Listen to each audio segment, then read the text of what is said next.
Bonjour à tous et bienvenue dans cette nouvelle vidéo MAMS. Alors vous l'avez compris, le ton est plutôt à tendance à être apaisé parce que je sens réellement mes chers amis, que je vais réellement péter un plomb. Quand j'ai vu cet article-là, je me suis dit, là, ça va me mettre les nerfs, mais il faut quand même que j'en parle. Donc préparez-vous à quelques petites beuglantes, quelques petits mots doux, de petits noms d'oiseaux, parce que là, réellement, je suis, mais noire de colère. D'où la casquette noire. Je sais que c'est pas votre préférée, c'est la verte, mais enfin, encore que les votes sont pas énormes. Continuez à voter, pour votre casquette préférée. Là, c'est encore dans mes posts. Il n'y a pas de souci, vous devrez réussir à la trouver. Donc, je vais vous dire pourquoi je suis colère et noire de colère. C'est un article du Midi Libre qui date du 14 décembre 2023. Certes, vous allez me dire, Marie, il est ancien. Mais quand j'ai vu l'article et quand j'ai vu le titre de l'article, autant vous dire que mon sang n'a fait qu'un tour. Les chats et les chiens responsables du réchauffement climatique? Point d'interrogation. Il serait une catastrophe pour l'environnement. Et là, c'est une affirmation. Autant vous dire que vous le savez, si vous me suivez un petit peu, j'ai une chatte. Alors, les réflexions grivoises, machin, vous pouvez, mais évitez quand même. Et si vous faites un don. Voilà, pour vous faire pardonner. Voilà. Je dis ça, je dis rien. Bon. Mercredi 14 décembre 2023, un chercheur co-auteur du dernier rapport du GIEC a déclaré sur le plateau de LCI que les chiens et les chats représentaient une catastrophe pour l'environnement. Bougez pas, la colère, elle commence à monter. Les chiens et les chats, animaux de compagnie très populaires chez les Français, représentent-ils une catastrophe pour la biodiversité et le climat? C'est l'avis de François Gémen, et retenez bien le nom de ce connard, parce que moi je le croise, c'est clair qu'il se prend une paire de claques et un coup de pied bien placé dans l'entrejambe, spécialiste des questions de géopolitique de l'environnement et co-auteur du 6e rapport du GIEC, rapport européen. Je vais bafouiller un peu parce que ça m'énerve réellement cette histoire. Je vous jure que ça m'énerve. Ma Piper, là, elle sera d'ailleurs en photo en passif pour la vidéo. Voilà, et vous verrez à quel point elle est belle en plus. Et ce mec, il déclare sur Twitter via LCI. Alors c'est LCI qui poste ça sur Twitter plutôt, c'est plutôt comme ça. Le chat est une catastrophe pour la biodiversité. Le chien est une catastrophe pour le climat. François Gémen, membre du GIEC. Et il y a 6500 réponses à ce post. À votre avis, ils ont répondu quoi les gens là-dessus? Il a dû se prendre des sauts de merde et franchement, bien fait pour sa gueule. Alors je sais pas si j'en ai mis un, c'est possible. Sur celle-là ou sur une autre, parce que moi dès que je vois un truc comme ça, je réagis systématiquement. Et j'envoie chier. J'ai pas la langue dans ma poche et ça vous le savez. Donc, le chat est un des responsables de la perte de biodiversité en milieu urbain, car il va chasser les oiseaux ou les petits mammifères. Les chiens sont aussi une catastrophe pour le climat parce qu'il faut les alimenter et qu'aujourd'hui une bonne partie de la déforestation sert aux cultures qui elles-mêmes vont servir aux aliments pour animaux domestiques, a déclaré l'expert sur LCI. Petite parenthèse. Moi, ma chatte, elle déforeste rien du tout. Parce que j'ai l'intelligence de lui acheter des croquettes sans céréales. Et c'est les céréales, c'est le soja, c'est toutes ces merdes-là qui vous foutent dans les céréales, Friskies, Whiskas, j'ai cité toutes les marques, j'en ai rien à foutre. Prenez des marques qui font 70% de protéines et 30% de légumes. Et en plus, vous avez un peu de spiruline dedans. Bon, après, ça peut être un peu controversé, ça aussi, la spiruline. Je ferai peut-être une vidéo là-dessus, d'ailleurs. Mais c'est quand même, bon, c'est des super aliments. Et pour leur pelage, etc., ça leur permet de ne pas perdre trop de poils, d'avoir un bon système digestif, d'avoir des selles correctes et d'éviter d'aller chez le véto qui coûte une blindouille. Donc, quand vous avez un chien ou un chat, nourrissez-le avec que de la protéine et des légumes. Voilà. Point. Pas de céréales. C'est pas bon pour eux. Sinon, vous allez les retrouver chez le véto tout le temps. Bon. Parenthèse fermée. Bon. Les chats tueraient chaque année 75 millions de volatiles en France. Autre petite parenthèse. Et combien les éoliennes en tutelle des oiseaux? Et puis en plus, des oiseaux qui sont des espèces protégées, comme la buse. Parce que la pale de l'éolienne, on croit que ça tourne lentement. Mais en fait, ça va à 300 km/h, le bordel. Donc ça les tue. Eux, les pauvres, c'est pas dans leur milieu naturel. Pour eux, le ciel est dégagé. Non, maintenant, on va leur foutre des trucs. Ils vont pas se fracasser contre les phares, hein. Non, non. Ça, non. Ça, ils peuvent les éviter. Et ça, encore que peut-être que si dans les phares, peut-être qu'ils s'en prennent deux, trois. Allez, hop. On va pas accuser que les éoliennes. Mais les phares, c'est quand même assez essentiel, surtout en Bretagne, avec la pointe du Raz, etc. C'est quand même bien d'avoir les phares pour les bateaux, surtout les bateaux de pêche. Bon, bref. Deuxième parenthèse fermée. Ah, elle va durer la vidéo, rassurez-vous, mais rassurez-vous aussi que je vais gueuler du début jusqu'à la fin. Si vous kiffez les gens qui gueulent, eh ben là, vous allez kiffer. Je sais qu'il y en a certains qui regardent des ME aussi. Donc vous aimez bien les gens qui gueulent. Mais là, c'est pas la même beuglante, mais quand même. Donc, à essayer de se calmer. En plus, je suis en position du lotus, là. Je suis toujours en tailleur, moi. D'après le média spécialisé dans l'environnement Nobu, la nourriture des chiens et des chats donc polluerait autant que 3 millions d'Américains. Il n'y a pas assez de Français pour faire le calcul, il faut aller chez les ricains. Bah, jusqu'à preuve du contraire, on est 68 millions de Français. Pourquoi pas 3 millions de Français? Donc ça donne déjà un petit peu la tendance de l'esprit du gars. Woke. Même si le wokisme, j'ai fait d'ailleurs des vidéos dessus, allez les voir, elles ont moyen marché à 300 et quelques vues, 400 vues. Mais allez les voir sur le wokisme. Vous allez voir que le wokisme, c'est pas américain, c'est bien français. Bien comme il faut. Bah ouais. Et des philosophes français, hein, qui plus est. Donc, bon, voilà. Des élites, soi-disant. Donc. Et leurs excréments. Moi, pour moi, c'est de l'engrais, mais bon. Et leurs excréments pèsent environ 5 millions de tonnes chaque année. Donc, ils ont été pesés, les excréments des bestioles. Ils ont que ça à foutre, hein. C'est comme à Béziers, là, il y a la municipale qui, ou alors, non, petite haute parenthèse, parce que là, celle-là, elle est quand même pas piquée des verres non plus. Ça circulait sur la toile, il y a déjà au moins, oh, allez, 2-3 bonnes semaines de ça, déjà, hein, quand même, hein. Où t'avais les agents municipaux qui demandaient les cartes ADN des clébards. Fallait avoir sa petite carte ADN du chien. Donc déjà, ça a dû coûter un petit peu d'argent au propriétaire du chien, en plus des frais vétérinaires, en plus de la bouffe, etc. Plus les gamelles et les laisses et tout team. Et maintenant, parce que c'est vrai que c'est chiant, un chien qui cague en plein milieu de la rue, normalement, les gens, ils ont des petits sacs tout nets, là, vous savez, ils ramassent les crottes, ceux qui sont bien. Et quand ton chien a la chiasse, parce que tu le nourris avec des céréales, justement, bah, c'est un peu compliqué. Donc bon. Mais alors, t'as des agents municipaux qui vont aller prélever la crotte pour l'envoyer dans un labo. Et qui c'est qui paye les analyses? Je vous le donne dans le mille. C'est vous. C'est moi. C'est nos impôts. Et le pire du truc, c'est que même si c'est pas sur le trottoir, même si c'est pas gênant pour les piétons, vous savez, si c'est, vous avez une petite barrière comme ça, et puis vous avez certainement des plantations où ils ont recouvert de copeaux de bois pour simplement préserver la végétation du froid. Et bah t'as l'agent municipal qui va aller enjamber la barrière parce qu'elle a vu une crotte au loin.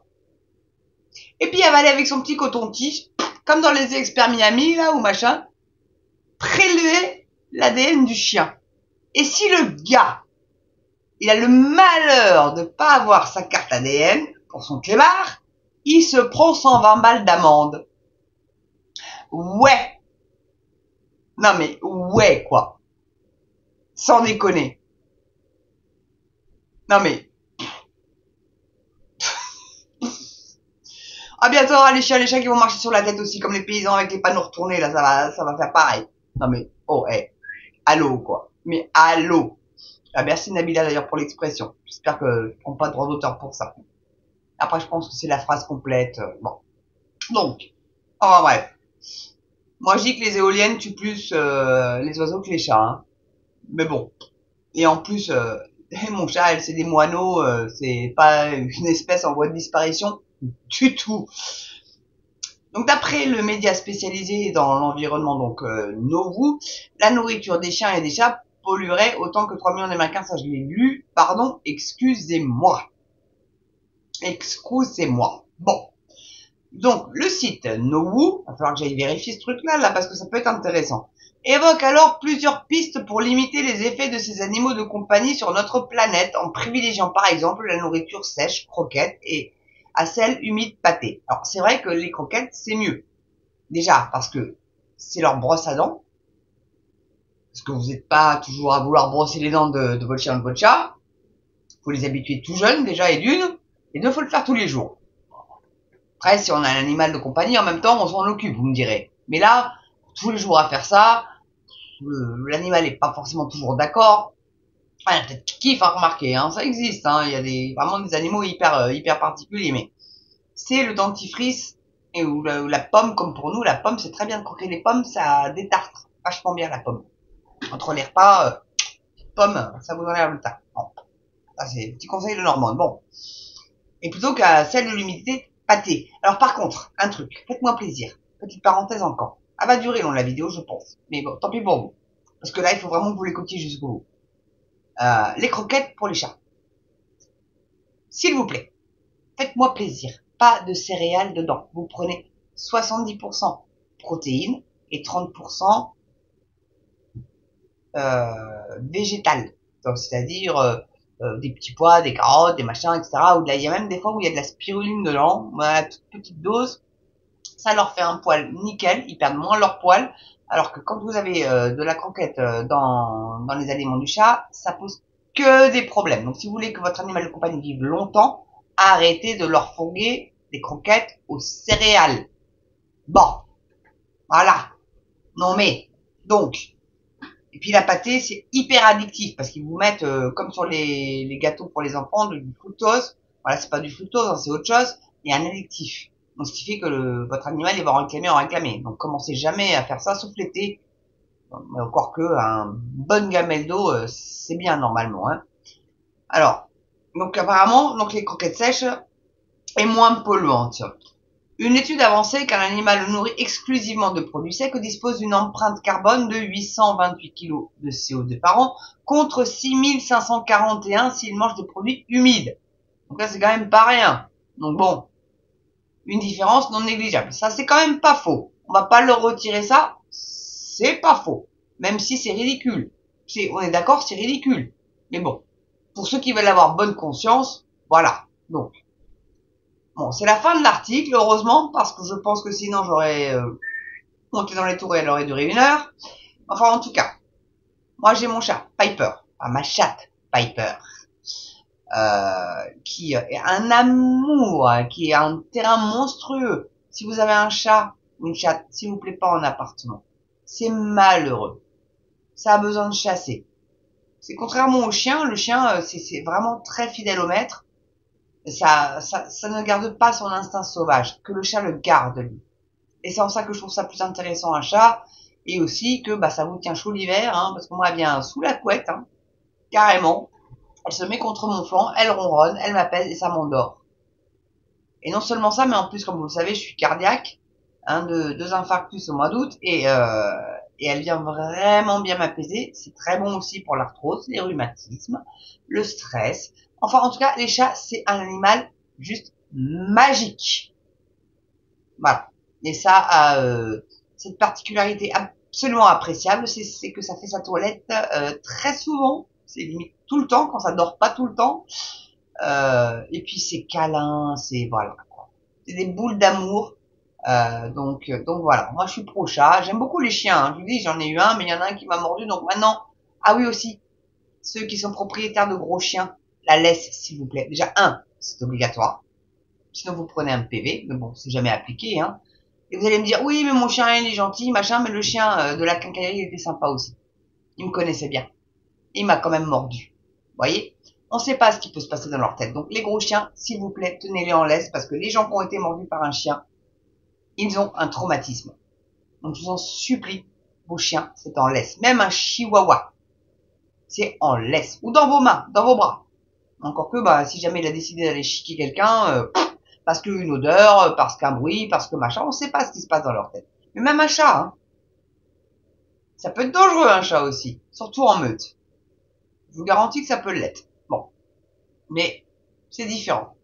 Puis ça aboie pas, le chat, ça miaule, puis c'est un petit miaou, miaou. Sinon, le bouf, bouf, bouf, ouais, c'est beaucoup plus bruyant. Bon. Mais bon. Et puis un chat, c'est intuitif, ça communique vachement. Ils ont élaboré le miaulement pour communiquer avec l'homme. Bon. Que le chien, non. Ça a toujours aboyé, voilà. Bon. C'est tout. Et comme ça. Bon, je suis femme à chat, c'est tout, c'est comme ça, et puis voilà. Bon bah écoutez, merci d'avoir regardé cette vidéo, elle est plus longue que ce que j'aurais pu prévoir, je suis vraiment désolée, mais j'espère que vous la regardez jusqu'à la fin, mais en tout cas, rappelez-vous du nom de ce mec. J'aime, c'est ça, si je me trompe pas, que je vous le redise pour que bien vous l'ayez en tête, ce connard. C'est bien ça, oui, c'est Gémen. Ah, vous voyez, même moi je l'ai retenu, pourtant j'ai pas la mémoire des noms, mais lui là, je l'ai bien retenu. Donc, et en plus, il paraît que les jouets pour les chats aussi, ça pollue parce que c'est à base de pétrole. Bah, rassurez-vous que ma chatte, ma Piper, elle joue dehors avec les souris, les oiseaux. Elle va faire ses griffes sur les troncs d'arbres. Si je lui paye un jouet, elle joue pas avec. Elles sont balèques. Elle est plutôt à gratter sur les cartons dans la maison. Parce qu'elle sait qu'il y a interdiction de gratter sur les murs ou sur, ou sur les meubles. Elle a été éduquée. Ça s'éduque, un chat. Je vous garantis, ça s'éduque. Voilà. Bon, bah, écoutez, désolé, elle est longue cette vidéo. J'en suis sincèrement navré, mais je l'enlèverai pas. Franchement, je l'enlèverai pas parce que je veux que vous ayez ça. C'est une dinguerie. N'oubliez pas l'abonnement, le pouce si vous avez aimé cette vidéo, partagez-la, ça serait cool. Franchement, ça serait cool. Petit coup de gueule à Mams, mais pas non plus trop, ça va. J'étais cool, ça va. J'ai pas été trop vulgaire sur celle-là, enfin j'espère. Et puis le petit don, ça serait sympa parce que tout travail mérite salaire. Et puis surtout si vous avez écrit un petit commentaire grivois, voilà quoi. Vous payez la taxe grivoise, on va dire. Non, mais ça serait sympa pour aider la chaîne, honnêtement. Soutenez-moi et soutenez la chaîne, ça serait vraiment cool que je puisse l'améliorer. Voilà. Bon. Eh ben, écoutez, puis envoyez le petit commentaire. Dites-moi si vous avez un chat, un chien chez vous et comment vous le nourrissez d'ailleurs. Voilà. Et si je vous ai convaincu de le nourrir qu'à base de protéines et de légumes, demandez à votre veto, hein, surtout. Changez pas le régime sur un chat qui a 10-15 ans. Hein, faites-le assez tôt quand même. Mais moi, je l'ai fait, elle avait 3-4 ans. Et honnêtement, ça se passe bien. Donc, voilà. Mais renseignez-vous quand même auprès de votre vétérinaire. C'est mieux. Ne croyez pas juste même sur parole. Mais ça, je le sais que c'est mieux. Beaucoup de vétérinaires le disent, donc je ne vous dis pas ça en l'air. Donc, c'est tout pour moi. Là, ça y est, c'est bon, c'est fini, promis. Je vous embrasse tous. Surtout, portez-vous bien, prenez soin de vous. Et moi, je vous dis à très bientôt sur une prochaine vidéo de Mams. Je vous adore. À ciao.